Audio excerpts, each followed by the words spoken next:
Good morning students. कैसे हैं सब लोग? पेपर कैसा हुआ?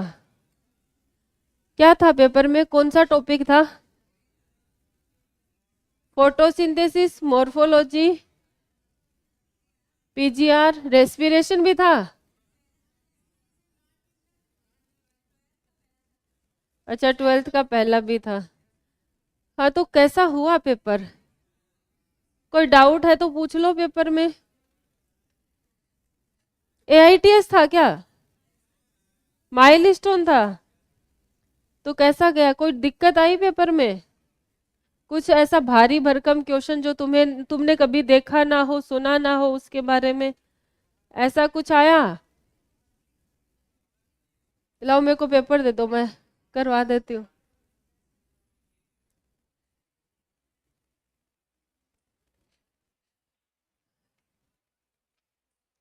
हाँ बेटा, क्वेश्चन नंबर 10। अरे रुको,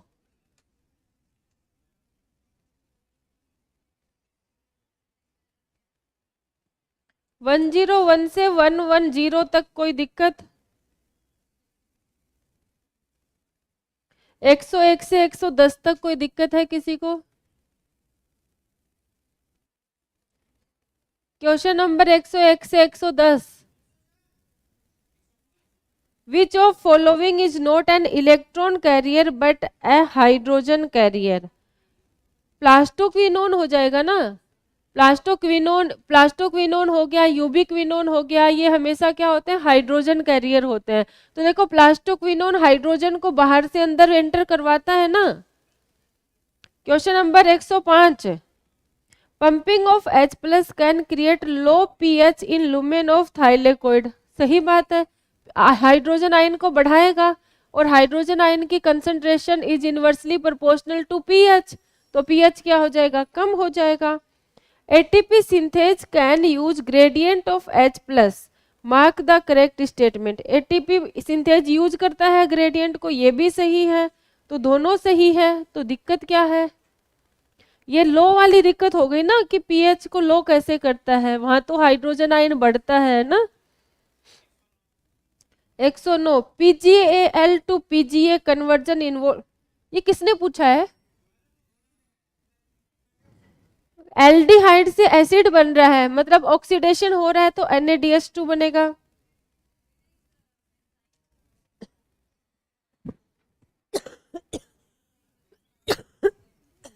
कौन सा?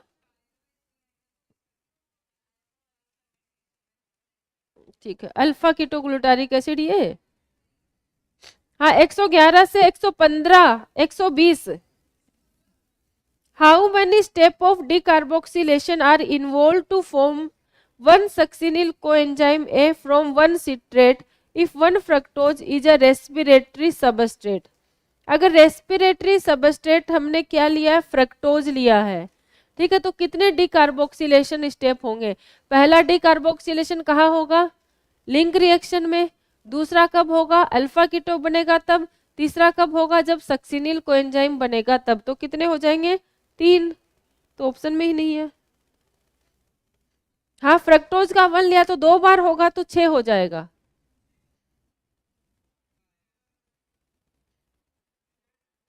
क्या? To form one succinyl coenzyme A from one citrate. एक सिट्रेट से कितना बनेगा? If one fructose is respiratory substrate, तो एक सिट्रेट से कितना बनेगा? 2। तो 2 से 4, 4 आएगा। सिट्रेट बोला है ना, 4 आएगा आंसर। और बोलो। 120 तक कोई दिक्कत?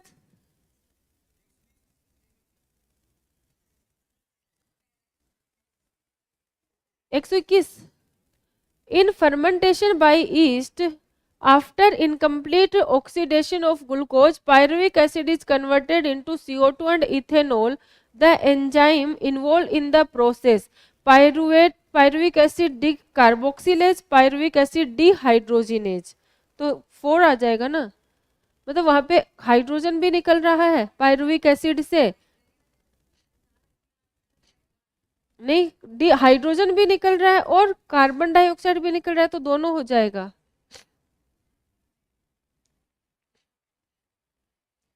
Consider the following statement. PGAL and DHAP are trio sugar formed in glycolysis after breakdown of fructose 1,6 biphosphate. तो इसमें क्या दिक्कत है? सही है ये। Pyruvate kinase is last enzyme of glycolysis.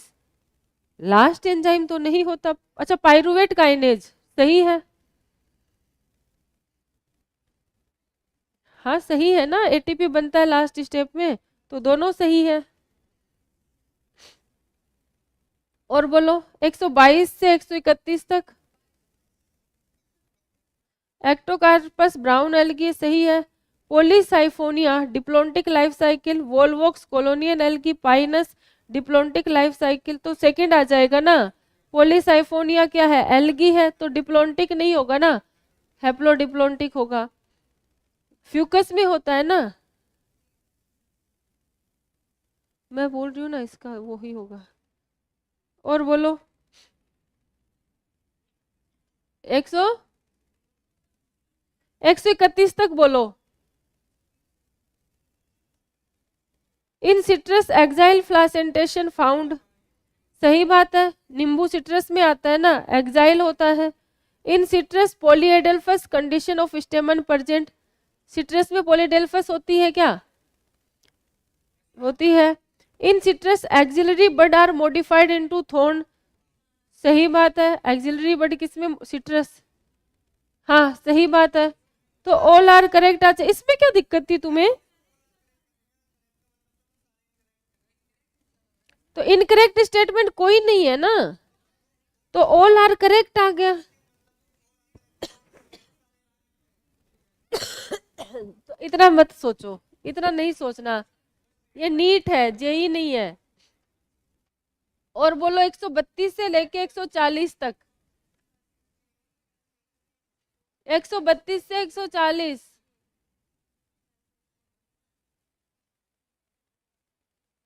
132 से 140। 132 से 140, नो दिक्कत। 141 से 147। 141 टू 150। 141 टू 150 कोई डाउट, दिक्कत, समस्या, परेशानी है तो बोलो। पूरे पेपर में कोई दिक्कत है किसी को? अब नहीं है, मैं बॉटनी की बात कर रही हूँ।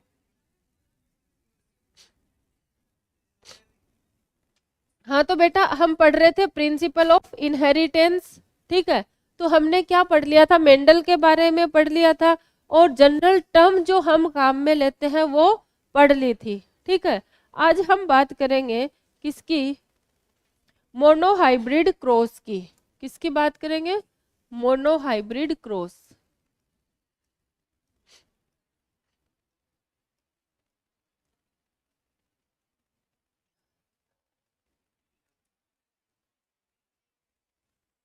मोनोहाइब्रिड क्रॉस या फिर inheritance of one character.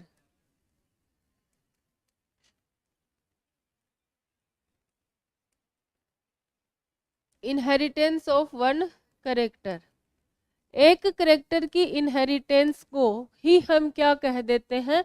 Monohybrid cross. मतलब एक करेक्टर एक जनरेशन से दूसरी जनरेशन में कैसे जाएगा, उसको स्टडी करने को हम क्या बोलेंगे? मोनोहाइब्रिड या फिर इनहेरिटेंस ऑफ वन जीन। क्या होगा? स्टडी ऑफ इनहेरिटेंस ऑफ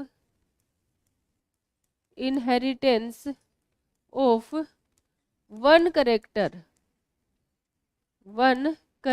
एक करेक्टर की इनहेरिटेंस की स्टडी मोनोहाइब्रिड क्रॉस। तो देखो बेटा, हम कोई भी करेक्टर लेंगे, ठीक है, हमने एक करेक्टर लिया, उस करेक्टर की कितनी ट्रेट होंगी? ट्रेट कितनी होंगी?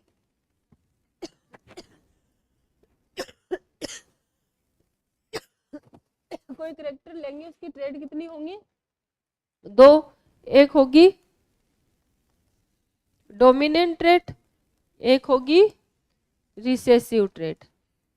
ठीक है, तो हमने करेक्टर क्या ले लिया, हाइट वाला करेक्टर ही ले लेते हैं। हाइट डोमिनेंट क्या हो जाएगा, टोल, तो इसका जीनोटाइप क्या आएगा, capital T capital T. Recessive क्या आएगा, ड्वार्फ, इसका जीनोटाइप क्या आ जाएगा, स्मॉल टी स्मॉल टी। ठीक है, तो एक करेक्टर की स्टडी करेंगे हम किसकी, प्लांट हाइट की। तो मेंडल ने हर एक करेक्टर की स्टडी करवा के देखी थी। कितने करेक्टर लिए थे मेंडल ने, 7 करेक्टर लिए थे। तो सातों करेक्टर का मोनो हाइब्रिड क्रॉस उसने क्या किया, करवाया। तो सबके रिजल्ट्स क्या मिले उसे, एक जैसे से मिले। ठीक है,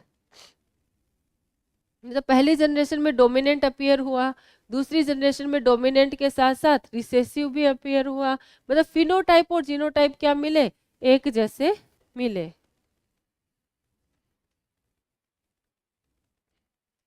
चले आगे।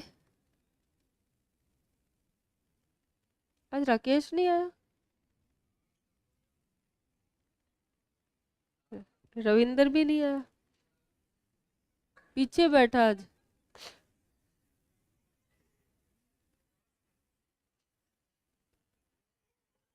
क्या हो गया,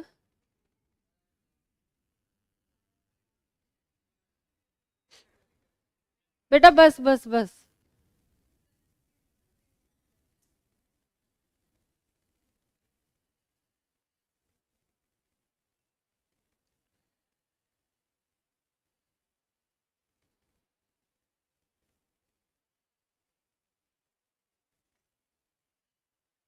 चले आगे। तो हम बात करें, एक तरफ ले लेते हैं टोल पेरेंट, एक तरफ ले लेते हैं ड्वार्फ। ठीक है, अगर क्वेश्चन पूछे कि मेंडल ने अपने क्रॉस में टोल किसको लिया, मेल को कि फीमेल को, तो क्या आंसर दोगे, फीमेल। ठीक है, तो इसको मैं मान लेती हूँ फीमेल। ये कैपिटल टी, ये स्मॉल टी, ये क्या है, मेल है, ये क्या है, फीमेल है। ये क्या है, पेरेंट्स है ना, पेरेंट्स है ना। पेरेंट्स से क्या बनेंगे, गैमेट्स। पहले क्या बनेंगे, गैमेट्स। इससे क्या बनेगा, कैपिटल टी, इससे क्या बनेगा, स्मॉल टी। अब क्या होगा, गैमेट्स का फ्यूजन, जिसको हम क्या कहेंगे, fusion of gamete is known as fertilization. क्या बन जाएगा हमारे पास, कैपिटल टी स्मॉल टी। ये कौन सी जनरेशन आ गई, F1 जनरेशन। कौन सी जनरेशन आ गई, F1 जनरेशन। F1 जनरेशन में सारे प्लांट कैसे आए, टोल। इसका क्या करवाया, सेल्फिंग।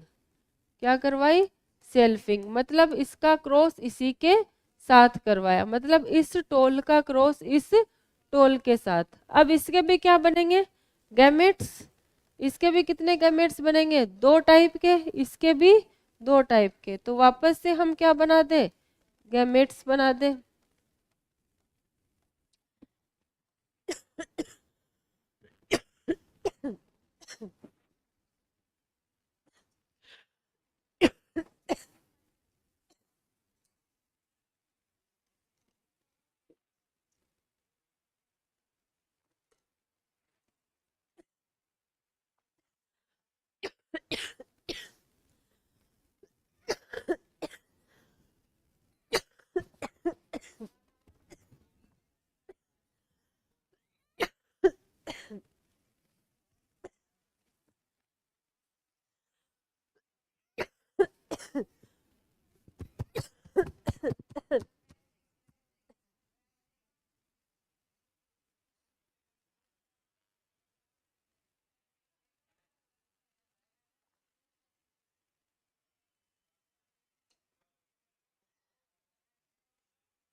ये capital T small T, capital T small T.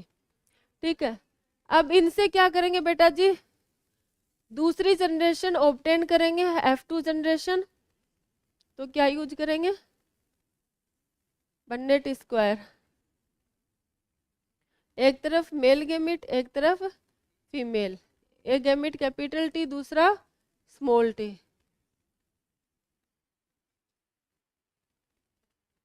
तो ये क्या होगा, इसका इसके साथ क्रॉस करवाएंगे, कैपिटल टी कैपिटल टी, ये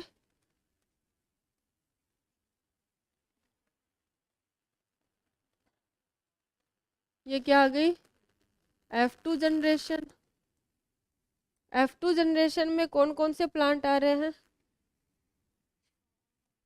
ये कौन से है,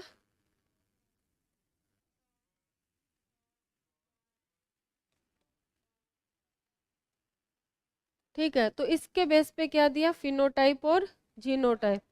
फिनोटाइप क्या होगा, मतलब अपीयरेंस कैसी है, कौन सा करेक्टर अपीयर हो रहा है। तो कौन कौन से हो रहे हैं, टोल और ड्वार्फ। टोल कितने हैं, 3, ड्वार्फ कितना है, 1। जीनोटाइप निकाले तो जीन कितने टाइप के हैं, एक है कैपिटल टी कैपिटल टी, एक है कैपिटल टी स्मॉल टी, एक स्मॉल टी स्मॉल टी। ये कितना, 1 2 और 1।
अल्टरनेट फॉर्म ऑफ जीन, जैसे ये एक जीन है, ठीक है, इसकी एक फॉर्म ये कैपिटल टी है, एक फॉर्म क्या है स्मॉल टी, तो ये क्या हो गए, एलील हो गए।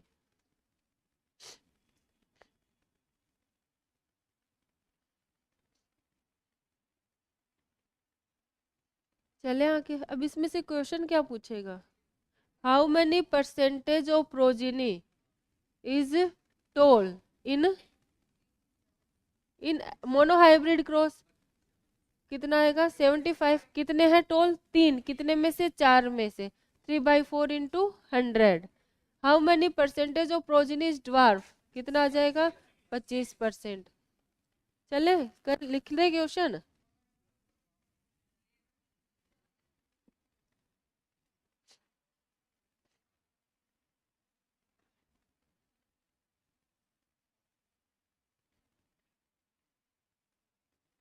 मैंने ले ली थी सैटरडे की छुट्टी,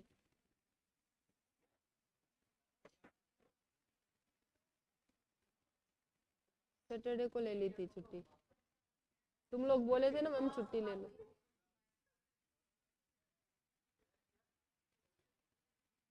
तुम लोग किस लिए आए थे, क्या लग गई चार, कौन है बादशाह से,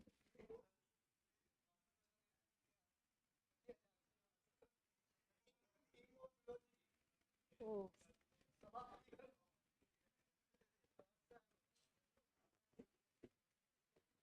चले आगे।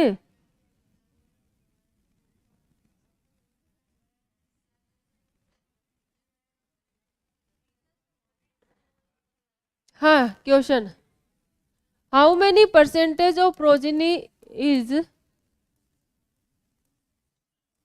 How many percentage of progeny are tall, कितनी परसेंटेज टोल होंगे, तो कैसे करोगे, देखो बेटा टोटल प्रोजिनी कितनी है, 4, उनमें से टोल कितनी है 3, तो 4 में से कितनी टोल है 3, तो कितना आएगा 3/4, तो क्या आ जाएगा क्या 4, 3 है कितने में से 4 में से, परसेंटेज निकालेंगे तो 100, तो इसको इससे 25 तो कितना आ जाएगा 75%। नेक्स्ट क्वेश्चन,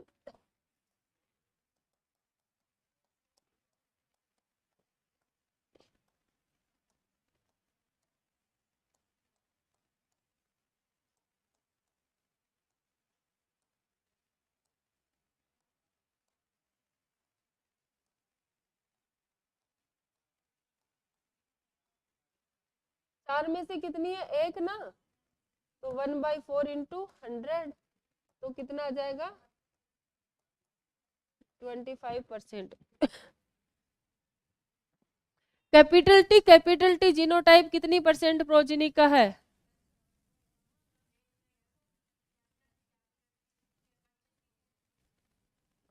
कर लोगे ना ऐसे क्वेश्चन।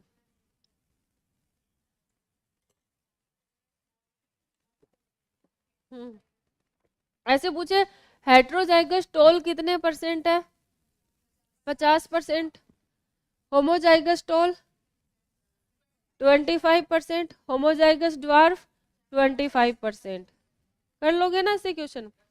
तो देखो जो मोनोहाइब्रिड क्रॉस है इसमें क्या था, जो F1 देखो पहले कौन सा पेरेंट लेके चला था मेंडल, टोल और ड्वार्फ, लेकिन जो F1 जनरेशन आई उसमें सारे कैसे आए टोल आए, ठीक है। तो ये रिजल्ट देख के उसने सोचा ऐसा कैसे आया, तो फिर उसने दूसरा करेक्टर लिया, जैसे सीड शेप ले ली, ठीक है, कैसी होती है राउंड और रिंकल, राउंड और रिंकल का क्रॉस करवाया तो F1 जनरेशन में सीड कैसे आए राउंड आए, फ्लावर कलर लेके क्रॉस करवाया वायलेट आए, मतलब हर एक क्रॉस में डोमिनेंट वाला करेक्टर क्या हो रहा है अपीयर हो रहा है। तो इसके बेस पे, इस F1 जनरेशन के बेस पे मेंडल ने रिजल्ट दिया, क्या रिजल्ट दिया, उन्होंने बोला factors are present in A, मतलब characters are control by discrete unit, जिसको हम क्या कहते हैं फैक्टर कहते हैं। मेंडल ने जीन को क्या बोला था फैक्टर बोला था, बोलता है जो करेक्टर होते हैं वो डिस्क्रीट यूनिट अलग अलग यूनिट से क्या होते हैं कंट्रोल होते हैं, और उन डिस्क्रीट यूनिट को क्या कहते हैं फैक्टर कहते हैं, ठीक है। और F1 जनरेशन में क्या होता है हेट्रोजाइगस फैक्टर्स होते हैं, डिफरेंट फैक्टर प्रेजेंट होते हैं, तो F1 जनरेशन में वो ही फैक्टर क्या होता है अपना इफेक्ट शो करता है जो डोमिनेंट होता है, रिसेसिव उसकी प्रेजेंस में इफेक्ट शो नहीं कर पाता, ऐसा मेंडल ने बोला। लेकिन 1900 में ह्यूगो डिवरीज, कार्ल कोरेंस और वॉन सेमार्क ने मेंडल के जो रिजल्ट थे उनको लॉ का नाम दे दिया, तो वही मेंडल का दिया गया रिजल्ट बाद में क्या जाना गया लॉ ऑफ डोमिनेंस, किसके बेस पे था मोनोहाइब्रिड क्रॉस की F1 जनरेशन के रिजल्ट के बेस पे। अब आ जाओ किसमें F2 जनरेशन में, ठीक है। जो करेक्टर F1 जनरेशन में नहीं मिल रहे हैं, देखो पहले टोल और ड्वार्फ लेके चले थे, इसमें सारे कैसे आए टोल, लेकिन इसमें कौन सा आ गया ड्वार्फ भी आ गया, तो इन्होंने कहा कि जो करेक्टर होते हैं ना वो क्या नहीं होते ब्लाइंड नहीं होते, ठीक है, मिक्स नहीं होते। देखो इस में क्या हुआ टोल आया ड्वार्फ नहीं आया, लेकिन नेक्स्ट जनरेशन में वो करेक्टर क्या हो गया अपीयर हो गया। तो मेंडल ने बोला करेक्टर कभी भी क्या नहीं होते मिक्स नहीं होते, ब्लेंडिंग शो नहीं करते, वो नेक्स्ट जनरेशन में क्या हो जाते हैं अपीयर हो जाते हैं। ऐसा क्यों होता है, क्योंकि जब गैमेट का फॉर्मेशन होता है तो क्रोमोजोम का क्या होता है सेग्रीगेशन होता है, और एक सेट ऑफ गैमेट के पास एक सेट ऑफ क्रोमोजोम जाता है और उसके पास एक ही फैक्टर जाता है, इसको क्या कहा लॉ ऑफ सेग्रीगेशन या फिर law of purity of gamete, मतलब एक गैमेट के पास एक ही जीन होगा, ठीक है। ये किसके बेस पे दिया गया था मोनोहाइब्रिड क्रॉस की F2 जनरेशन के बेस पे। तो हम बात करेंगे अब किसकी लॉ ऑफ डोमिनेंस, किसकी बात करेंगे law of dominance.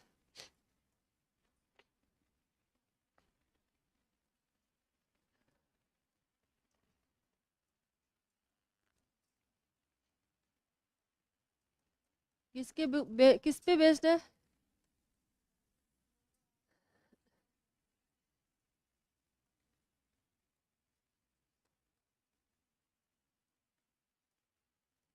Based on result of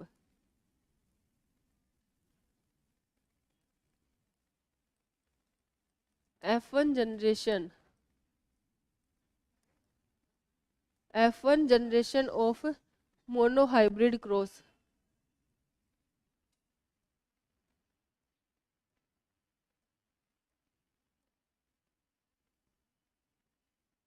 क्या कहता है ये? करेक्टर्स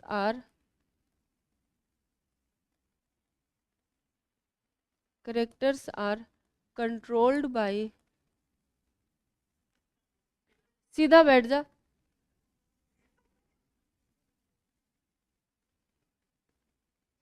बेटा क्लास है ये, तो फोन क्लास में अटेंड करना ज़्यादा ज़रूरी है? एक लिमिट होती है हर चीज़ की। Characters are controlled by discrete unit,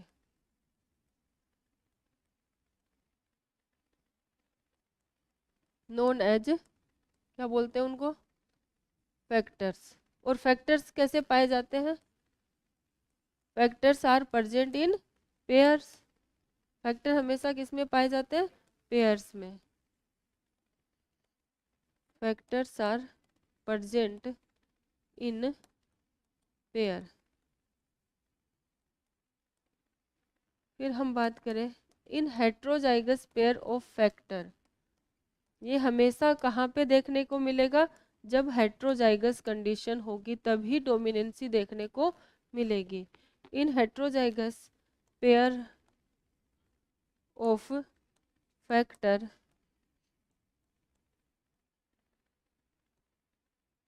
recessive allele could not expressed, recessive character express नहीं हो पाता। इसी को हम क्या कहते हैं? लॉ ऑफ डोमिनेंस कहते हैं। इसका एक्सेप्शन क्या है? लॉ ऑफ डोमिनेंस का एक्सेप्शन,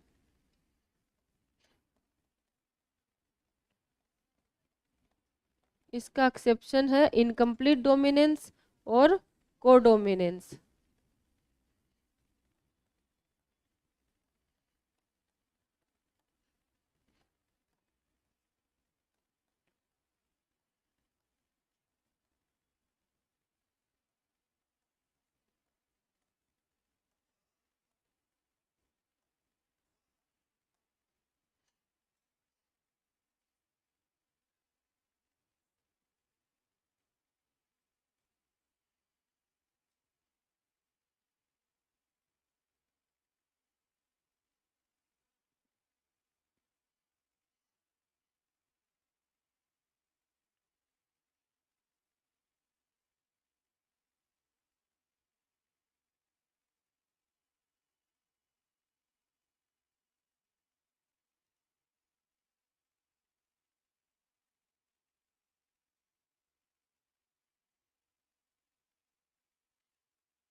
तुम्हारा AITS कब है?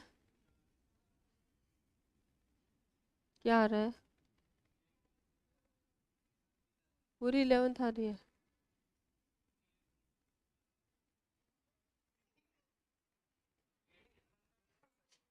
तो पूरा सिलेबस पूछा है ना।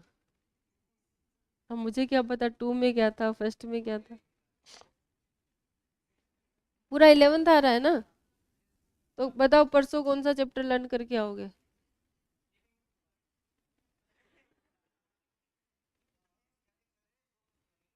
लिविंग वर्ड से स्टार्ट करोगे, सेल से, या फिर पीजीआर? ये चीजें बहुत बार पढ़ चुके हो। पीजीआर पढ़ के आओगे, पहले पीजीआर फिर रेस्पिरेशन। पीजीआर पढ़ के आओगे, कल क्लास है नहीं, परसों क्लास है, तो परसों मैं पूछूंगी, तो कोई बहाना नहीं चलेगा। सूर्या भैया को बोला था वो यहाँ बैठ जाएंगे। उनको बोल दिया 15 मिनट पहले आ जाना, जो नहीं बताया उसके घर पे फोन करना। वो क्या बहाना बना रहा है, वो उसके पेरेंट्स भी तो सुने। हाँ,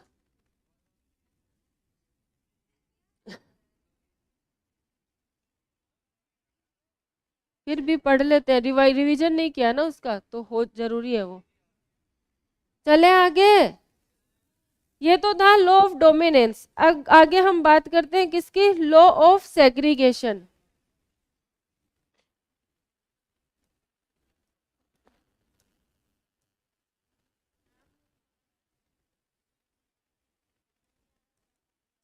तो बेटा पढ़ने में क्या दिक्कत है।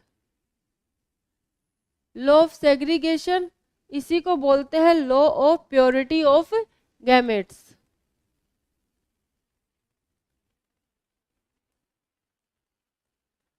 Law of purity of gametes. ये किसके बेस पे दिया गया, based on result of F2 generation. F2 generation के रिजल्ट्स पे बेस्ड है।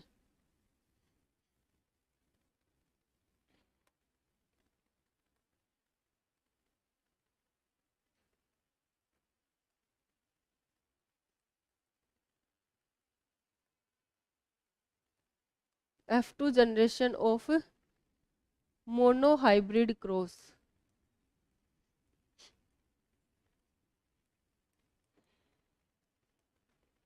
क्या कहता है ये,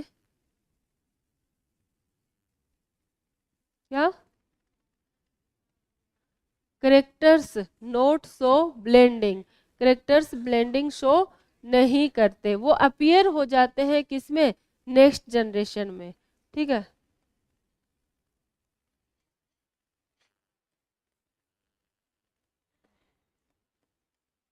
characters note show blending.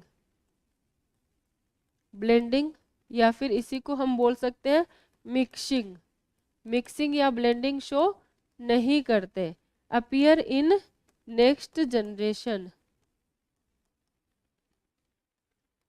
Appear in next generation, ये नेक्स्ट जनरेशन में क्या हो जाते हैं, अपीयर हो जाते हैं। ठीक है, eight the time of gamete formation.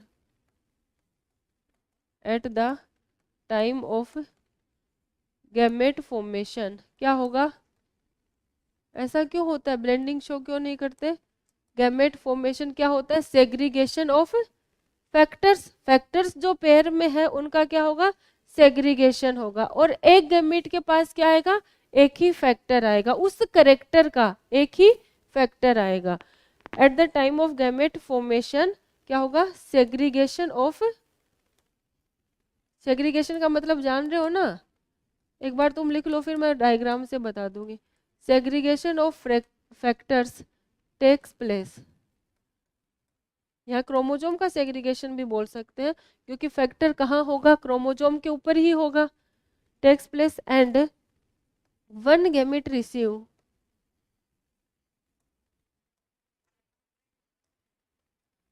One gamete receive only one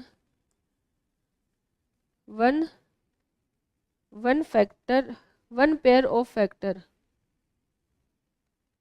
only one pair of factor, only one factor of pair बोलेंगे ना, एक ही फैक्टर को लेगा ना, ना कि पूरा pair, one factor of pair.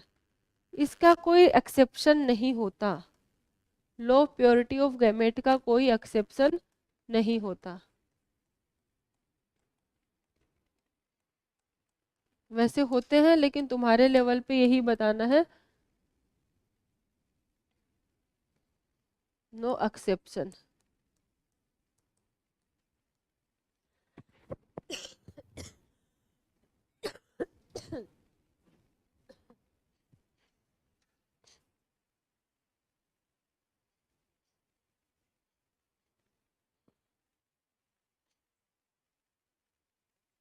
तेरह फरवरी तक मेरे को सिलेबस करवाना है। करवाना है, मैंने बोला था कि 13 फरवरी तक करवा दूंगी। अच्छा वो भी यही कर रहे हैं क्या?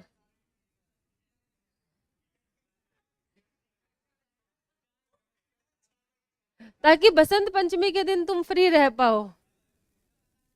14 फेब को बसंत पंचमी होती है ना।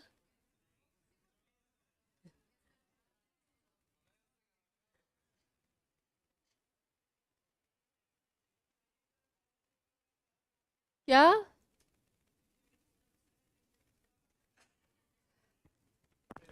क्या काम है बेटा?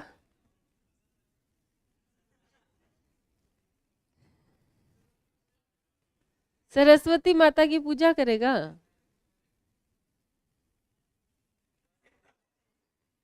पूजा तो हाथ जोड़ के ही होती है बेटा।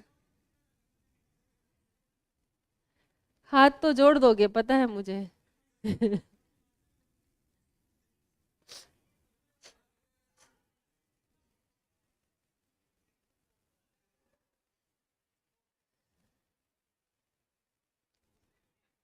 चले आगे। तो देखो कैसे, मान लो ये हमारे पास एक सेल थी, ठीक है, इसके पास क्रोमोजोम है। कौन से क्रोमोजोम?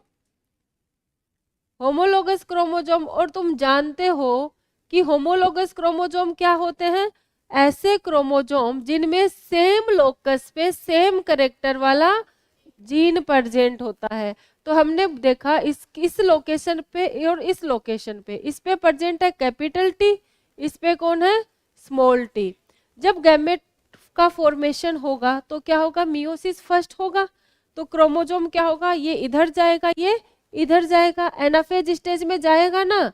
तो इससे कितनी सेल बनेंगी? 2 सेल बनेंगी। एक सेल इससे ये बन गई, एक सेल इससे ये बन गई, ठीक है। एक क्रोमोजोम किधर चला गया? इस सेल के पास। एक क्रोमोजोम इस सेल के पास। अभी मैंने 2 ही क्रोमोजोम लिए है ना, तो एक क्रोमोजोम यहाँ आ गया, एक क्रोमोजोम यहाँ आ गया।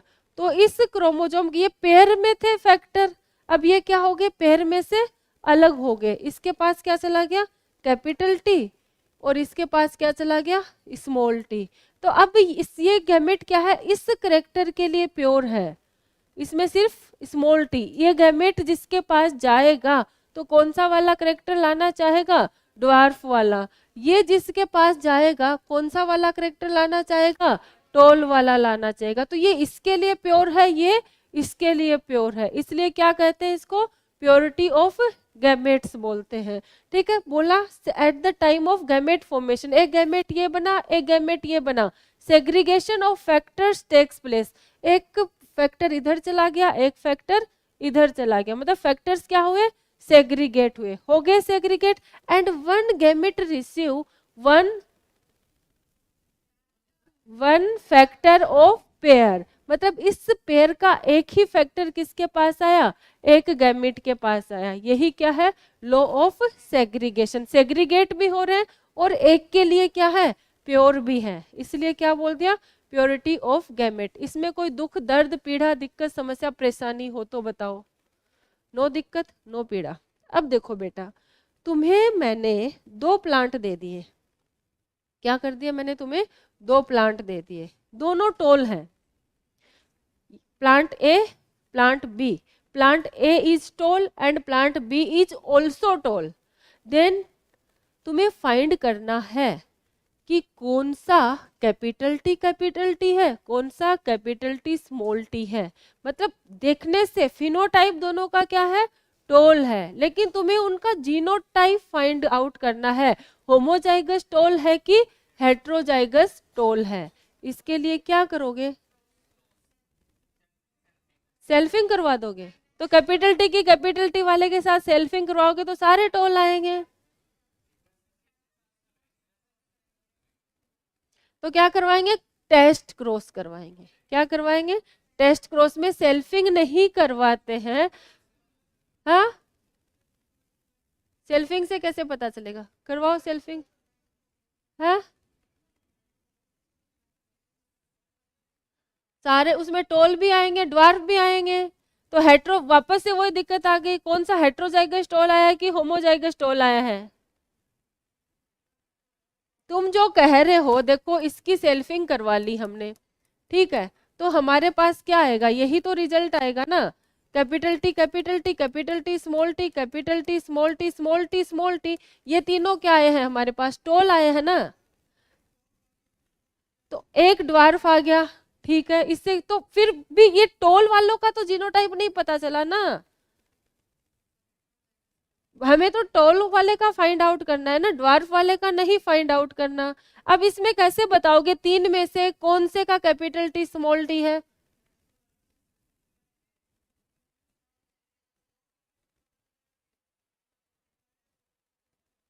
वो हेट्रोजाइगस था। अच्छा, ऐसा कैसे हो सकता है, क्या ड्वार्फ इंडिकेट करेगा कि हेट्रोजाइगस है, ठीक है। तो टोल में करवाएंगे तो, टोल में सेल्फिंग करवाएंगे तो सारे टोल आएंगे, बात तो तुम्हारी भी सही है, सेल्फिंग करवा के देख सकते हैं, सही बोल रहे हैं। देखो इसकी सेल्फिंग करवाई तो ये आ गया, ठीक है, इसकी सेल्फिंग करवाएंगे तो सारे क्या आएंगे, टोल आएंगे, तो इसमें टोल भी आ रहा है और इसमें टोल और ड्वार्फ दोनों आ रहा है, तो जिसमें टोल और ड्वार्फ दोनों आ रहा है तो उससे क्या हो जाएगा, पता लग जाएगा। लेकिन मेंडल ने के दिमाग में ये चीज नहीं आई थी, उन्होंने ये नहीं किया था, उन्होंने क्या करवाया था, टेस्ट क्रॉस करवाया था, क्या करवाया था, टेस्ट क्रॉस। तो टेस्ट क्रॉस क्या होता है, सबसे पहले हम बात नहीं, टेस्ट क्रॉस की नहीं बात करेंगे, हम बात करेंगे बैक क्रॉस की। किसकी बात करेंगे हम, बैक क्रॉस। बैक क्रॉस क्या होता है बेटा जी, बैक क्रॉस में क्या होता है, जो F1 जनरेशन होती है उसका क्रॉस करवाया जाता है किसके साथ, पेरेंट्स के साथ, पेरेंट्स कोई भी हो सकता है, क्या होगा बेटा, बातें नहीं, cross of F1 generation, cross of F1 generation with किसके साथ, with parents, with parents either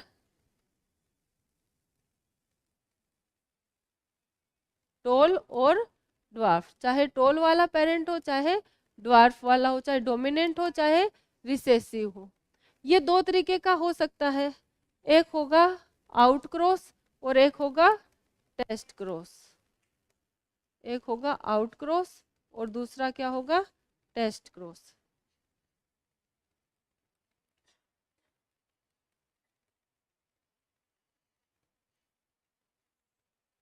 दूसरा होगा टेस्ट क्रॉस, ठीक है।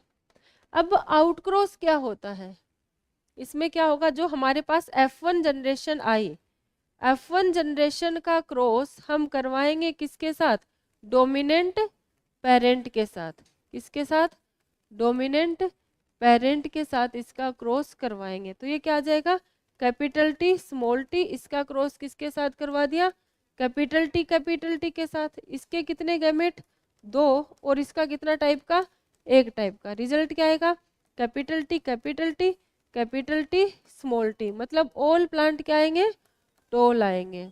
तो फिनोटाइप का तो कोई रेशियो आएगा नहीं, लेकिन जीनोटाइप क्या आएगा, 1:1, इसका जीनोटाइप क्या आएगा, capital T ratio capital T small T, 1:1। Test cross में क्या करते हैं हम, F1 जनरेशन का क्रॉस किसके साथ करवाएंगे, रिसेसिव पेरेंट्स के साथ, रिसेसिव पेरेंट्स, ठीक है। तो ये क्या आएगा, कैपिटल टी स्मॉल टी का क्रॉस हम किससे करवाएंगे, स्मॉल टी, इससे कितने टाइप के एलिस, दो, कैपिटल टी स्मॉल टी और इससे कितना, स्मॉल टी, ठीक है। तो ये क्या आएगा, कैपिटल टी स्मॉल टी, और ये क्या आएगा, इसका इसके साथ क्रॉस करवाएंगे तो स्मॉल टी, तो इसका फिनोटाइप क्या आएगा बेटा, फिनोटाइप क्या आएगा, 1:1, टोल कितना है, एक, ड्वार्फ कितना है, एक, जीनोटाइप क्या आएगा, जीनोटाइप भी क्या आएगा, 1:1, और ये क्या किस लिए करवाते हैं, टू फाइंड आउट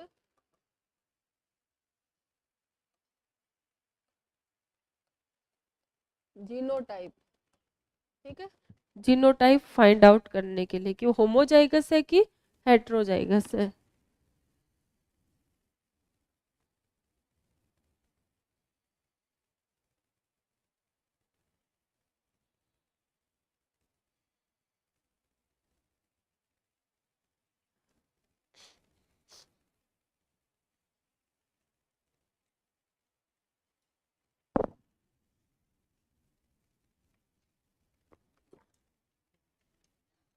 सेल्फिंग वाला फंडा डाई हाइब्रिड क्रॉस में नहीं लगेगा। बहुत सारे रिजल्ट आएंगे तो टेस्ट क्रॉस सेल्फिंग से ज़्यादा अच्छा है, क्योंकि 3-4 ही चिनो 4 टाइप के आएंगे ना उसमें। अगर हम करेक्टर बढ़ाते रहेंगे तो सेल्फिंग में क्या आएगी, सेल्फिंग में दिक्कत आती जाएंगी ना, ज़्यादा करेक्टर देखने पड़ेंगे। और टेस्ट क्रॉस से क्या हो जाता है, कम करेक्टर में हो जाता है। तो test cross is better than selfing.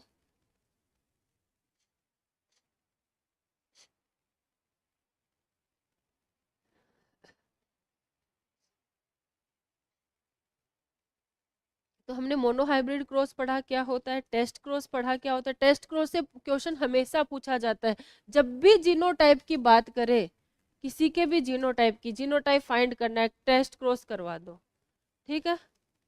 और इससे क्वेश्चन बतेरे आते हैं, मॉड्यूल में भी दे रखे हैं, सोल्व करके देखना, बहुत सारे आते हैं। आज हाथ निकालने का मन नहीं कर रहा क्या?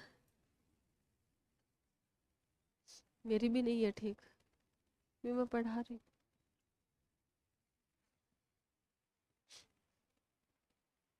हर सीधे बैठा करो, तुम सबको डिस्टर्ब करते हो। तुम नहीं आते थे क्लास में, इतनी शांति थी। मैंने कहा बहुत अच्छा है, अच्छा चल रहा है।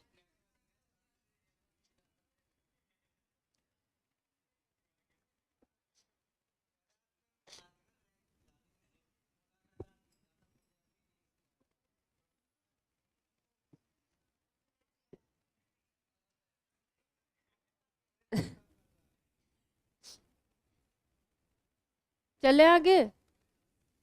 अब हम बात करें इनकम्प्लीट डोमिनेंस की। लॉ ऑफ डोमिनेंस पढ़ लिया, लॉ ऑफ सेग्रीगेशन पढ़ लिया। लॉ ऑफ डोमिनेंस के क्या एक्सेप्शन थे, उसके एक्सेप्शन पढ़ लेते हैं ना। इनकम्प्लीट डोमिनेंस पढ़ लेते हैं पहले, अभी तो कोई दिक्कत नहीं है ना। तो बेटा हेडिंग पुट कीजिए incomplete dominance.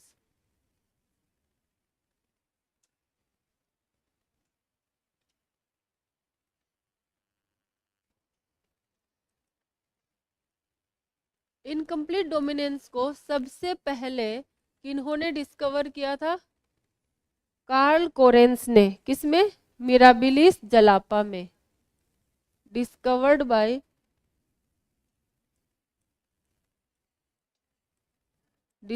Bye Carl coherence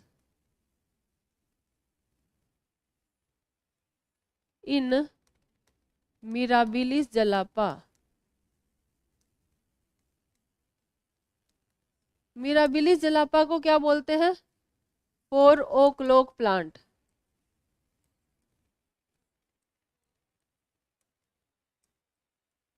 4 o'clock plant भी बोलते हैं इसको, ठीक है। किन्होंने डिस्कवर किया था? कार्ल कोरेंस ने। ये नहीं पूछा जाएगा। एनसीईआरटी ने क्या एग्जाम्पल लिया है इसका? स्नैपड्रैगन। क्या एग्जाम्पल लिया है? स्नैपड्रैगन। स्नैपड्रैगन का ही दूसरा नाम क्या है? डॉग फ्लावर, ठीक है। और इसी का क्या नाम है? एंटीरिनम मेजस। एंटीराइनम स्पीसीज लिखा है, एंटीरिनम स्पीसीज। और इसमें भी क्या फ्लावर, ये जो डॉग फ्लावर एंटीरिनम स्पीसीज है, इसमें कौन शो करता है? Flower colour.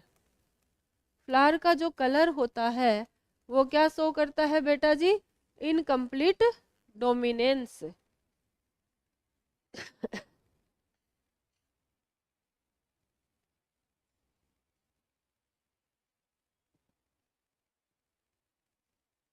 क्या मिराबिलिस जलापा को 4 o'clock प्लांट बोलते हैं? क्यों बोलते हैं मुझे नहीं पता। हाँ, 4 बजे वो ब्लूमिंग करता है।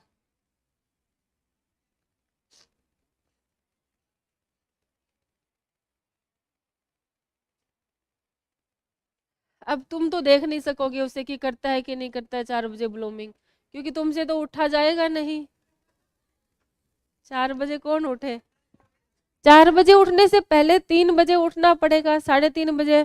ठीक है, जाके देखना, जाना भी पड़ेगा ना उस जगह पे।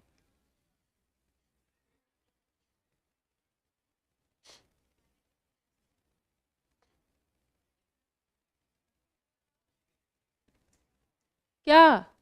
अब मुझे क्या पता बेटा, मैं कौन सी जियोग्राफी की टीचर हूँ, कहाँ होता है। हम्म। कहाँ पे? रेलवे? रेलवे ट्रैक पे मिल जाएगा क्या? लोटा लेके थोड़ा ना जाएगा ये।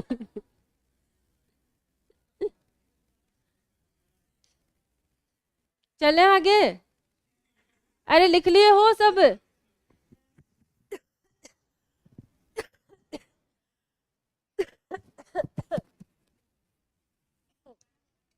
गर्म ही पीती हूँ, ठंडा तो पी भी नहीं सकती मैं।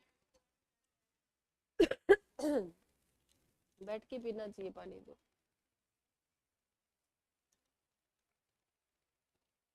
ये तो कल मैंने दवा खा ली, वरना मैं सोची थी इस बार मैं बिना दवा के ठीक होंगी, बिना दवा के होती तो हो ही नहीं पाती।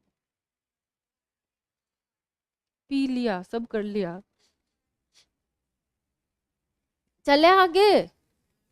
हाँ तो देखो बेटा, इसमें जो फ्लावर कलर होते हैं वो डोमिनेंट होता है कौन सा? रेड। तो मैं रेड कलर से बनाऊंगी। रेड फ्लावर कलर को किससे रिप्रेजेंट करेंगे? Capital R, capital are. ठीक है, इसका क्रॉस करवाया किससे? वाइट से। किससे करवाएंगे? वाइट से। इसको कैसे रिप्रेजेंट करेंगे? Small R, small R. ठीक है, इसका गैमेट क्या बनेगा? Capital R. इसका क्या बनेगा? Small R. इसका क्या बना? Small R. अब क्या करवा दो? सेल्फिंग। क्या? नहीं, फर्टिलाइजेशन। क्रॉस। क्रॉस करवाया, फर्टिलाइजेशन करवाया, तो कैसे फ्लावर आएंगे? Pink. Capital R, small R. ठीक है, ये कौन सी जनरेशन? F1 generation. आने कैसे चाहिए थे? रेड आने चाहिए थे, लेकिन ये कैसे आ गए? पिंक आ गए। ठीक है, अब इनकी क्या करवा दी? सेल्फिंग करवा दी। सेल्फिंग। ठीक है, तो इससे क्या बनेगा? Capital R, small R. इससे कैपिटल आर और स्मॉल आर। अब क्या ऑब्टेन कर लो? F2 generation. तो यहाँ पे हम F2 जनरेशन ऑब्टेन करते हैं इसकी।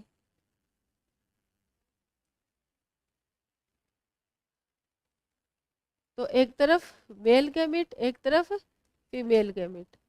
यहाँ पे कैपिटल आर, कैपिटल आर, और क्या था? Small R, small R.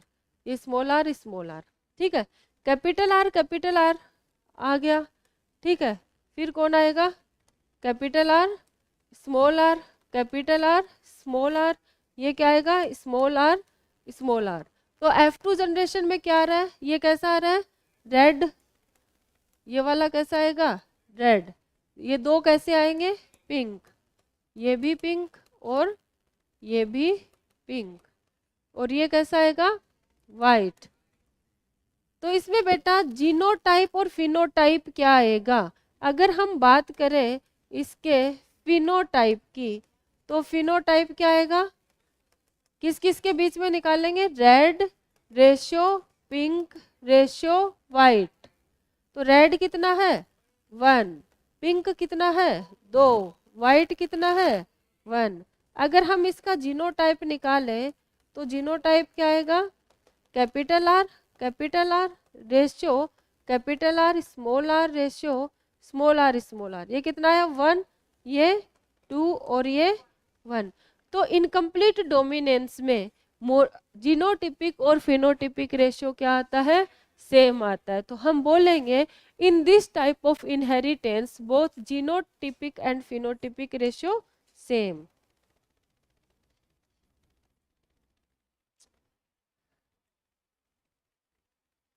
तो हम बोल सकते हैं in this type of inheritance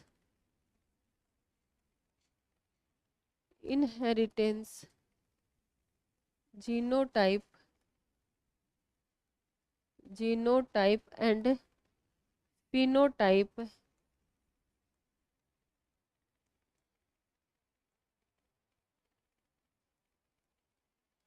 will be same.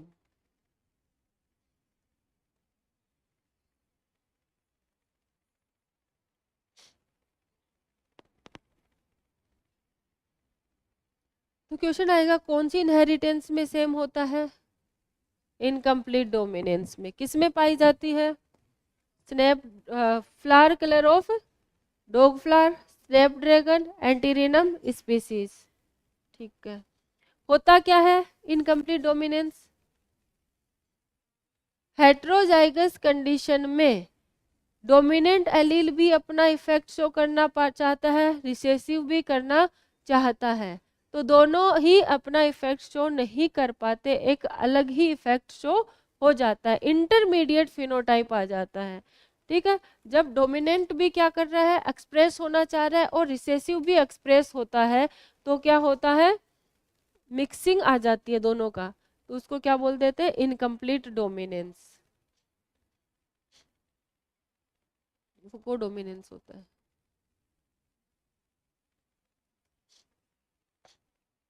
कुछ ज्यादा ही जल्दी नहीं हो रहा है।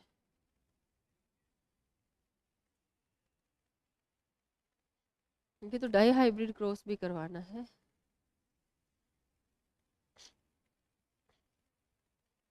क्या एनसीईआरटी? बेटा खुद से पढ़ो, नहीं समझ आए पूछो। अब छोटे बच्चे हो जो एनसीईआरटी ले लेके पढ़ाऊं मैं तुम्हें? हाँ, स्पून फीडिंग नहीं करवाऊंगी मैं, खुद से पढ़ो। नहीं हो छोटे बच्चे तुम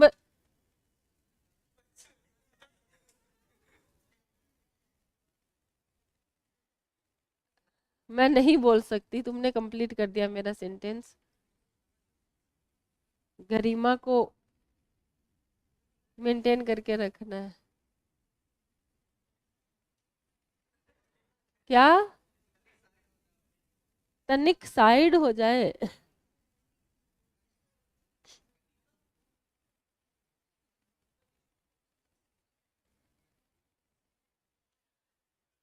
अगर मैं एनसीईआरटी लेके भी आ जाऊंगी ना, और मैं एक एक लाइन रीड करवा दूंगी, है ना, तो भी तुम बोलोगे कि मैम कुछ ऐसा हो सकता है कि एक एक वर्ड आप हमारे दिमाग में फिट करवा दो, और ज्यादा वो हो जाओगे तुम पैरालाइज्ड। कम से कम घर पे जाके एनसीईआरटी पढ़ने की कोशिश करोगे तो कुछ तो दिमाग में बैठेगा।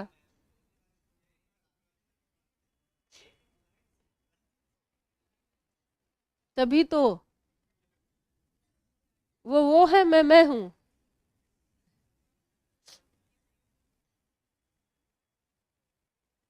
0.1%, यू नो, VNTR। ये आया नहीं था तो इसे नहीं पता है।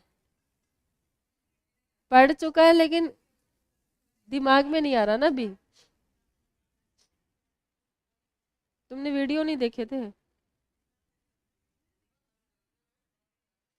बेटा चले आगे। कोडोमिनेंस। अब लिखो कोडोमिनेंस। क्या क्या दे रखा है?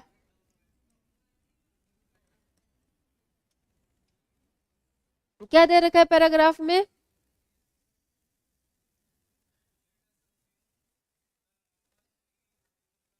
बेटा ये करेक्टर कैसे एक्सप्रेस होता है मैं करवाऊंगी। ठीक है। मॉडिफाइड और अनमॉडिफाइड ये कोडोमिनेंस के बाद में करवाऊंगी मैं। उसमें नहीं दे रखा, वो एक अलग फैक्टर है, वो मैं हमेशा करेक्टर बताती हूँ ना तब बता देती हूँ, लेकिन इस बार नहीं बताया। पता है मुझे आता है, तो मैं कोडोमिनेंस बताने के बाद बताऊंगी वो।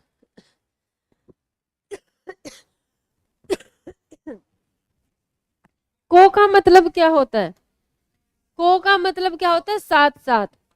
हेट्रोजाइगस कंडीशन में जब दोनों एलील, दोनों फैक्टर अपना अपना इफेक्ट शो करते हैं, एक साथ अपना इफेक्ट शो करते हैं, तो उसको क्या कहते हैं, कोडोमिनेंस। मतलब दोनों क्या करते हैं, डोमिनेंसी शो करते हैं। तो कोडोमिनेंसी क्या हो जाएगा, इन हेट्रोजाइगस कंडीशन, ये हमेशा डोमिनेंस, कोडोमिनेंस, ये इनकम्प्लीट डोमिनेंस कौन सी कंडीशन में देखने को मिलेगी, हेट्रोजाइगस में। इन हेट्रोजाइगस कंडीशन बोथ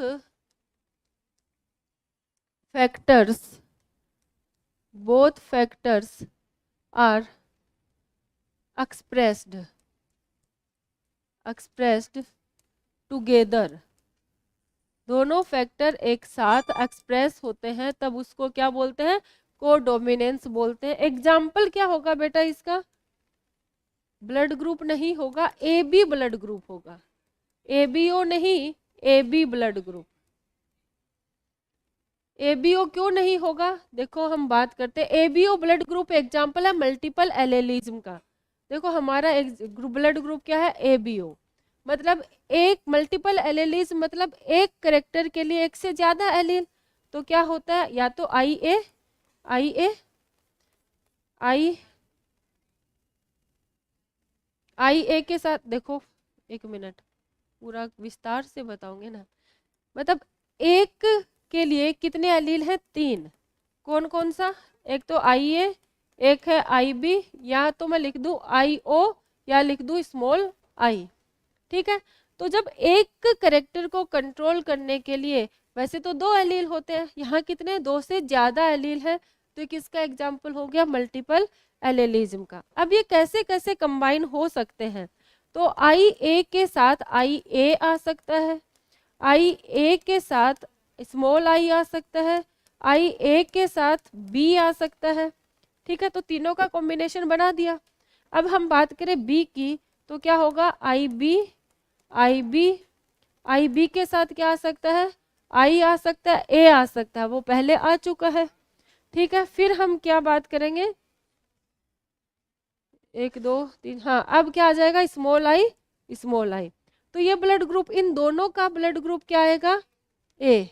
यहाँ पे कौन सा है, डोमिनेंस, यहाँ पे ये इसके साथ क्या है, डोमिनेंस। तो इस केस में ये क्या शो कर रहा है, लॉ ऑफ डोमिनेंस शो कर रहा है ना। लेकिन जब ये दोनों साथ साथ आएंगे, तो ब्लड ग्रुप ए और बी दोनों होगा। ठीक है, इस केस में क्या होगा, बी, मतलब यहाँ पे ये क्या शो कर रहा है, डोमिनेंस, और यहाँ पे क्या होगा, ओ, मतलब दोनों रिसेसिव आ गया तो कुछ भी नहीं होगा ब्लड ग्रुप, तो उसको क्या बोल दिया, ओ बोल दिया। तो देखो इस केस में, बस इसी केस में तो ये क्या शो कर रहा है, कि दोनों एलील अपना इफेक्ट शो कर रहे हैं एक साथ, तो ए का भी आ रहा है और बी का भी आ रहा है, इसलिए क्या हो गया, ए बी ब्लड ग्रुप क्या शो करेगा, कोडोमिनेंस। अगर आंसर में ऑप्शन के हिसाब से देना है, क्योंकि एनसीईआरटी ने एबीओ ब्लड ग्रुप बोला है, अगर एबीओ ब्लड ग्रुप भी हो तो भी टिक कर देना, लेकिन एबीओ और एबी में सिलेक्ट करना पड़े तो क्या सिलेक्ट करना है, एबी।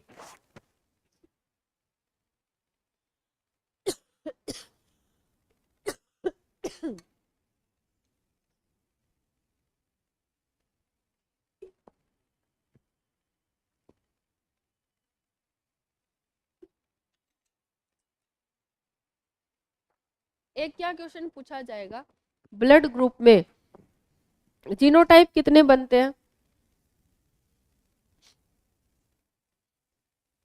6, और फिनोटाइप कितने बन रहे हैं, 4। फिनोटाइप कितना आएगा, 4, और जीनोटाइप कितना आएगा, 6। इसमें पूछता है फिनोटाइप के नंबर कितने हैं, 4 टाइप का फिनोटाइप प्रोड्यूस हो सकता है, या तो ए, या ए बी, या फिर बी, या फिर ओ। कितने टाइप का, 4 टाइप। ठीक है, और जीनोटाइप कितना,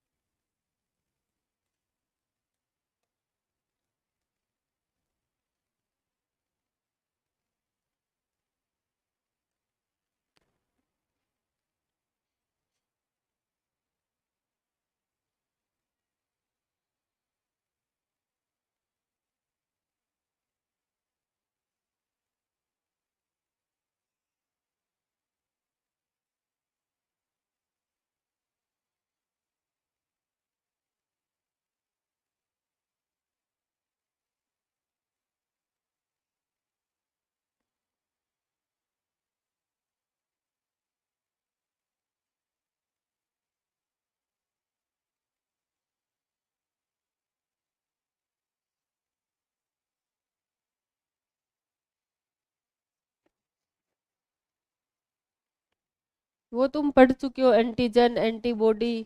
ठीक है, आरबीसी की सरफेस पे क्या होते हैं, एंटीजन, प्लाज्मा में क्या होते हैं, एंटीबॉडी होते हैं। ए के लिए कौन सा एंटीजन होता है, बी के लिए एंटीबॉडी, ए के लिए बी बनेगी, बी के लिए ए बनेगा, है ना।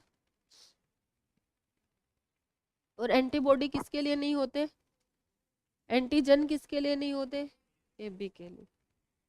ये तुम वहां पढ़ चुके हो जूलॉजी में।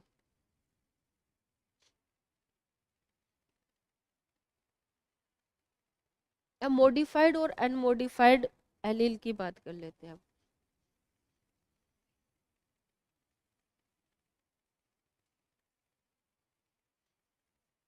कोई भी जीन है सबसे पहले कहाँ से आया है,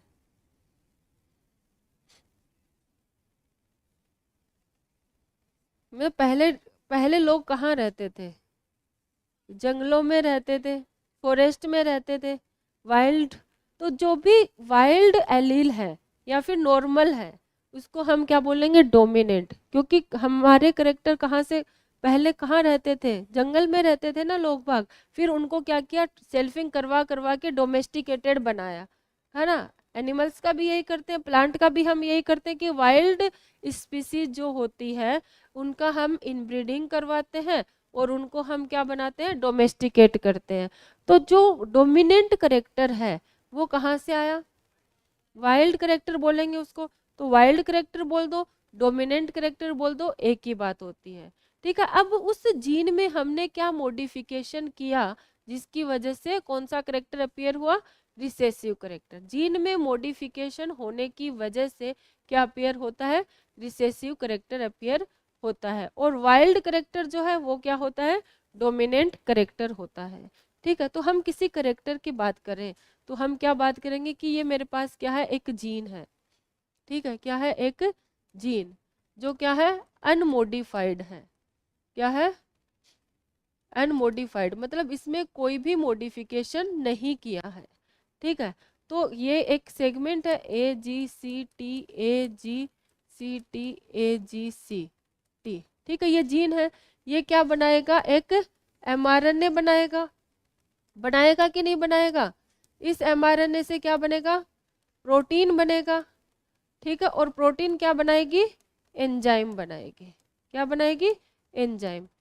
अगर ये जीन अनमोडिफाइड है तो एंजाइम क्या बनेगा हमारे पास, नॉर्मल। कौन सा एंजाइम बनेगा, जो नॉर्मल एंजाइम बनना था वो बनेगा। और ये जो नॉर्मल एंजाइम बना है, ये जो करेक्टर शो करेगा वो कौन सा आएगा, डोमिनेंट करेक्टर। कौन सा आएगा, डोमिनेंट। क्योंकि जो वाइल्ड जीन है, ठीक है, अनमोडिफाइड जीन है, उसमें हमने कुछ भी मॉडिफिकेशन नहीं किया।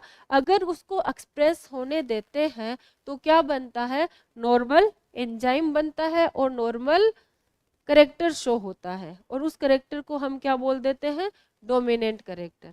अब कंडीशन क्या आती है, इस जीन को हम क्या कर दें, मॉडिफाइड कर दें। क्या कर दें, मॉडिफाइड। और मॉडिफाइड कैसे करेंगे, म्यूटेशन से, है ना। कैसे करेंगे, म्यूटेशन से। म्यूटेशन करेंगे तो इसमें क्या क्या चेंज आएंगे, पहले नॉर्मल कंडीशन लिखो फिर म्यूटेशन वाली बात करते हैं।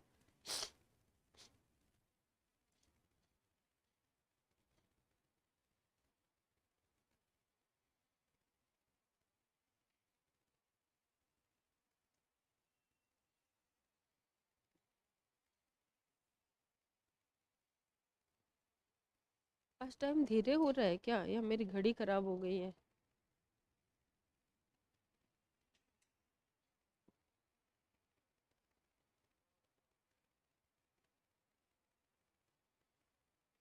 कुछ नहीं हुआ, टाइम ही धीरे हो रहा है, घड़ी ठीक है मेरी।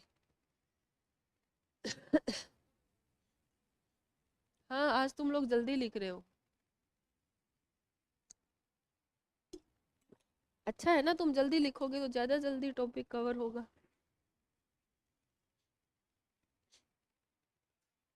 आज रविंदर तो आया है,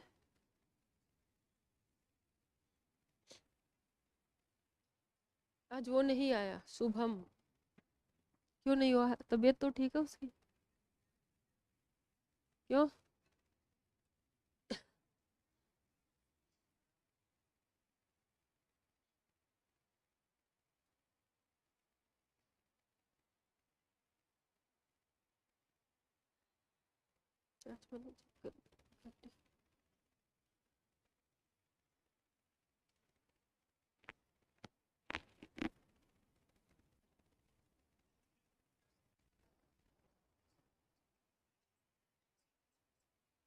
लेकिन सेल्फिंग करने पे है ना, जब अब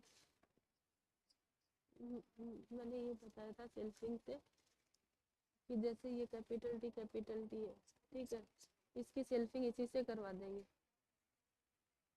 तो हमें दो दे दिए, ठीक है, एक ये दे दिया, एक ये दे दिया, ये भी टोल है, ये भी टोल है, हमें नहीं पता कि इनका जीनोटाइप क्या है, ठीक है। तो ये कहता है सेल्फिंग करवा लो, तो इसका क्रॉस इसी में बाइसेक्सुअल है ना, इसका इसके साथ ही करवा लोगे, तो इसका जीनोटाइप तो यही रहेगा, और इसका अगर ये मान लो ऐसा है तो इसका जीनोटाइप ये रहेगा, ठीक है। तो इसमें क्या आएंगे, सारे टोल आएंगे, इसमें टोल भी आएगा और भी आएगा। तो कह रहा है सेल्फिंग करवाने से जिसमें ड्वार्फ आ रहा है इसका मतलब वो हेटेरोजाइगस है, जिसमें टोल आ रहा है होमोजाइगस है। तो उससे पता लग जाएगा, ठीक है। फिर आगे हम डाई हाइब्रिड क्रॉस की बात करते हैं, capital Y small Y, capital R small R, capital Y small Y, capital 4 gamete, इसके 4 तो कितना आएगा, 16 आ गया, फिर और में 27 आएगा। तो इससे अच्छा हम इतनी प्रोजिनी देखने के बजाय हम क्या कर लें, इसका करवाएंगे, तो इसमें एक तरीके का जीनोटाइप आएगा, इसमें capital Y capital R, capital Y small R small Y small R small Y capital R, तो इसका इसके साथ capital Y capital R small R, capital Y small Y small R capital Y small Y, नहीं small Y small R ये small Y capital, तो 4 ही तो आए ना हमारे पास। तो इसमें फाइंड आउट करना ज़्यादा इजी है या उसमें, इसलिए टेस्ट क्रॉस ज़्यादा अच्छा है। बहुत ज़्यादा बोलते हो तुम आजकल।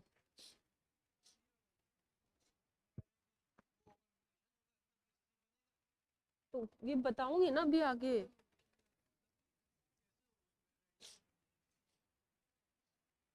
हाँ तो रैंडम ही तो करेक्टर अपीयर होते हैं ना, ऐसे अचानक तो हो नहीं गए।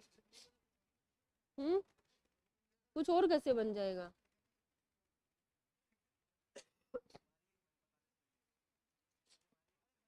Which of following plant group do not have independent gametophyte? Independent gametophyte किसके पास नहीं होता, मारू थप्पड़। जिम्नोस्पर्म एंजियोस्पर्म में इंडिपेंडेंट नहीं होता। पोलन ग्रेन किसके अंदर रहते हैं, एंथर के अंदर रहते हैं। और क्या जो एग होता है वो किसके अंदर होता है, ओव्यूल के अंदर होता है। तो इंडिपेंडेंट कहाँ हुए, वो डिपेंड है ना मेन प्लांट पे। नोट हैव इंडिपेंडेंट जीनोटाइप, किसके पास नहीं है इंडिपेंडेंट।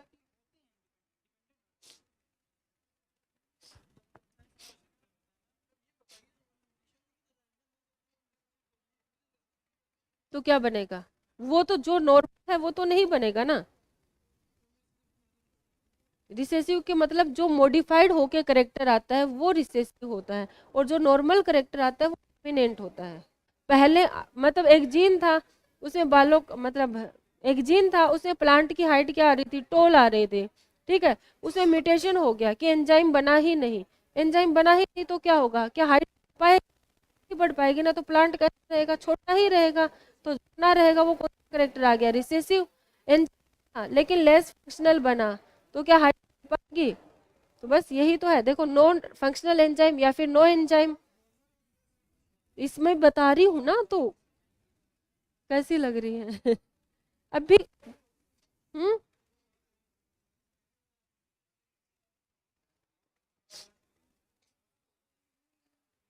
हाँ बेटा, अब ये तो था अनमोडिफाइड, अगर हम इसमें म्यूटेशन कर दें तो ये जीन क्या हो जाएगा। अब आ जाओ इधर, ये जीन है हमारे पास, ठीक है, इसमें हमने क्या कर दिया, म्यूटेशन कर दिया। बेटा बातें मत करो, इसमें क्या कर दिया, म्यूटेशन कर दिया, तो ये जीन क्या हो गया, मॉडिफाइड हो गया। क्या हो गया, मॉडिफाइड, क्योंकि हम इसमें क्या ले आए, चेंज ले आए ना, म्यूटेशन से क्या लेके आए, चेंज लेके आए, तो ये जीन क्या हो गया, मॉडिफाइड। अब मॉडिफिकेशन से 3 चीजें हो सकती हैं, क्या हो सकती है, या तो नॉर्मल एंजाइम बने, क्या बने, नॉर्मल, मतलब वो मॉडिफिकेशन ऐसा हो सकता है कि एंजाइम पे कोई फर्क ही नहीं पड़े। ऐसा होता है ना, एक से ज्यादा कोडोन एक अमीनो एसिड को कोड करते हैं, तो हमने मॉडिफाइड कर दिया, फिर भी वही अमीनो एसिड बन रहा है, तो क्या कोई चेंज आएगा प्रोटीन में? नहीं आएगा। प्रोटीन में चेंज नहीं आएगा तो एंजाइम नॉर्मल बनेगा। या फिर मैं बोलूं लेस एफिशिएंट एंजाइम, मतलब एंजाइम तो बन रहा है लेकिन उसकी एफिशिएंसी क्या है? कम है। मान लो नॉर्मल जीन उस करेक्टर को 3 घंटे में अपीयर कर रहा है, ठीक है, अपीयर तो ये भी करेगा ना वो ही करेक्टर, बस क्या है इसमें टाइम ज्यादा लग जाएगा, लेकिन करेक्टर कौन सा आएगा? डोमिनेंट करेक्टर आएगा ना। इसके पास भले ही एंजाइम लेस एफिशिएंट है लेकिन एंजाइम काम तो करेगा। मान लो ये 1,000 की स्पीड से काम कर रहा है, ये 100 की स्पीड से काम तो करेगा ना, करेक्टर तो आएगा ना। तो इस केस में कौन सा करेक्टर आएगा? Dominant character. ठीक है, कौन सा करेक्टर आएगा? Dominant character. दूसरी कंडीशन, नॉन फंक्शनल एंजाइम बन गया। क्या बन गया? एंजाइम बना लेकिन वो एंजाइम कोई काम ही नहीं कर रहा है, तो क्या बन गया? Non functional enzyme. Non functional enzyme बनेगा तो क्या मतलब, मैं हाइट वाला करेक्टर लेके चल रही हूँ, प्लांट की हाइट के लिए एक जीन रेस्पॉन्सिबल है, कैपिटल टी कैपिटल टी, ठीक है, उसमें मॉडिफिकेशन कर दिया हमने, ठीक है, तो क्या आया? या तो कैपिटल टी ही आएगा, जीनोटाइप कैपिटल टी वाला जो एमआरएनए बनाएगा वो क्या बनाएगा? Growth hormone. एमआरएनए क्या बनाएगा? प्रोटीन बनाएगा। प्रोटीन से क्या बनेगा? एंजाइम। और वो एंजाइम क्या करेगा? ग्रोथ हार्मोन को प्रोड्यूस करवाएगा। ग्रोथ हार्मोन को प्रोड्यूस करवाएगा तो उसकी ग्रोथ होगी, कैसा आएगा? टोल। ठीक है, अगर वो ग्रोथ हार्मोन लेस एफिशिएंसी से भी बना रहा है, धीरे धीरे भी ग्रोथ हार्मोन बना रहा है, तो हाइट क्या हो जाएगी? बढ़ जाएगी। होता है ना कई बार कि कुछ ऐसे ह्यूमन में देख लो कि पहले हाइट कम होती है लेकिन अचानक से हाइट बढ़ जाती है। होता है ना ऐसा, कि मतलब उसमें ग्रोथ हार्मोन तो बना है, उसमें एंजाइम तो बना है लेकिन वो धीरे धीरे काम कर रहा है, इसलिए उसमें ग्रोथ हार्मोन क्या है? बाद में एक्टिवेट होता है। ऐसा ही प्लांट में होता है कि कुछ प्लांट ऐसे होते हैं जो जल्दी बड़े हो जाते हैं, उसी के कुछ प्लांट ऐसे होते हैं जो बड़े नहीं हो रहे हैं। इसका मतलब क्या है? एंजाइम तो नॉर्मल है लेकिन वो क्या है? लेस एफिशिएंट है। अगर एंजाइम ही नहीं बना तो क्या ग्रोथ हार्मोन रिसीव हो पाएगा? ग्रोथ हार्मोन रिलीज हो पाएगा? नहीं हो पाएगा। तो क्या प्लांट की हाइट बढ़ पाएगी? नहीं बढ़ पाएगी। तो प्लांट कैसा रह जाएगा? ड्वार्फ रह जाएगा। और ड्वार्फ को ही हम क्या कहते हैं? Recessive character. तो यहाँ पे कौन सा करेक्टर आएगा? Recessive character.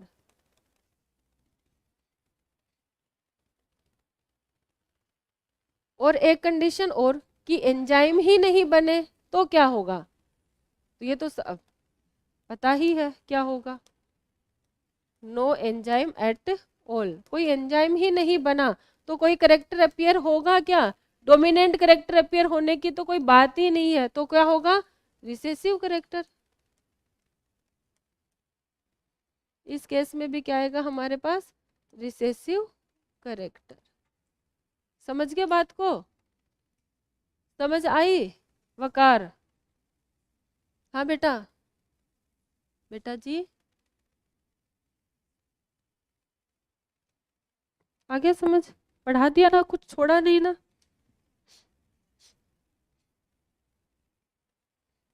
तो आज हम इतना ही पढ़ेंगे। नेक्स्ट क्लास में हम पढ़ेंगे क्या? Dihybrid cross. Dihybrid cross पढ़ लेंगे, उसका रेशियो निकाल लेंगे, क्वेश्चन कर लेंगे।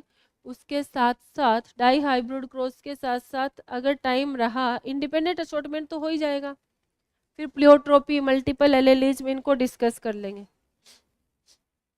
फिर एक क्लास में लिंकेज हो जाएगा, तो बड़ा जल्दी हो जाएगा ये तो।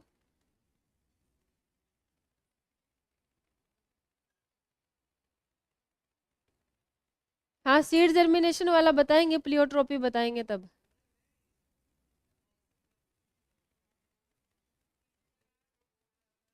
सीड जर्मिनेशन में जिब्रेलिन।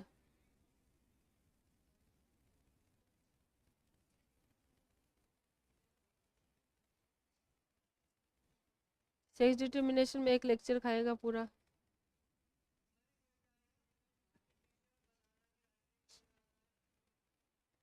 बनाना की राइपनिंग,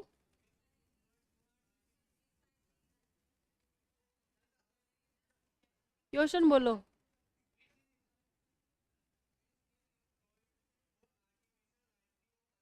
इथाइलिन,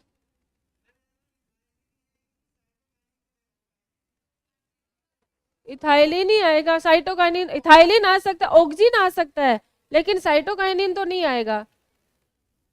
अगर इथाइलिन है तो इथाइलिन ही आएगा। नेक्स्ट क्लास में हम क्या पढ़ेंगे?